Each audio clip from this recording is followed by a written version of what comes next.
నెల్లూరు జిల్లా ఎన్నికల ప్రచారంలో వివాదాస్పద వ్యాఖ్యలు చేశారు చంద్రబాబు. జగన్ నిన్ను చంపితే ఏమవుతుందంటూ చంద్రబాబు చేసిన వ్యాఖ్యలపై వైసీపీ మండిపడుతుంది. చంద్రబాబు వయసులో పెద్దవారని, ఒక వ్యక్తిని చంపాలని అనుకోవడం తప్పని అన్నారు వైఎస్ భారతి. చంద్రబాబుకు ఇంటర్నేషనల్ కిల్లర్ లైసెన్స్ ఏమైనా ఇచ్చారా అని నిలదీశారు సజ్జల. చంపితే ఏమవుతుందని అడుగుతున్నా, నేను దీనికి సమాధానం ఉందని అడుగుతున్నా.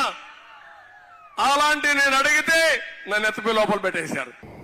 ఆ మనిషి తల ఏమైందో, సభ్య సమాజంలో ఉన్నా అనుకుంటున్నాడు లేదో, లేదా తనకు ఇంటర్నేషనల్గా కూడా ఒక పర్మిట్ కిల్లర్ లైసెన్స్ ఇచ్చారో తెలియదు. కానీ నేను జగన్మోహన్ రెడ్డి గారిని నిన్ను చంపేస్తే ఏమవుతుంది అని అడుగుతున్నాను. నేను పబ్లిక్ మీటింగ్లో సెనిల్టీ అనుకోవడానికి లేదు.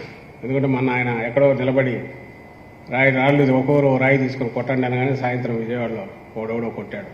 వాళ్ళ మనిషి ఉన్ను ప్రేరేపించి పంపిస్తే కొట్టాడు జగన్మోహన్ రెడ్డి గారి రాయితో.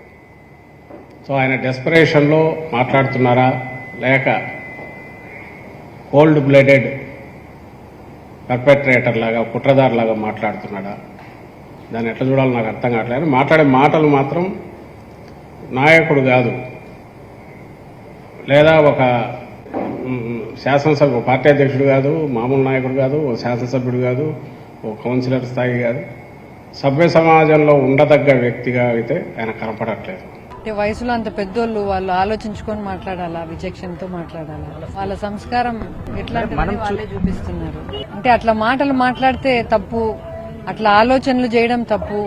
ఏదున్నా ఎవరైనా స్ట్రైట్ ఫార్వర్డ్ గా ఫైట్ చేయాలా, ప్రజల్లో తేల్చుకోవాలా, ప్రజల్లో గెలుచుకోవాలా, ప్రజలను నమ్మించుకోవాలా.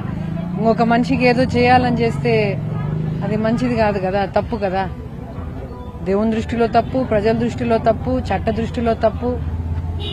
ఎప్పుడో ఒకసారి ఇట్లా ఆలోచనలు, ఇట్లా మాటలు మాట్లాడేటోళ్ళకి దేవుడే చూసుకుంటారు.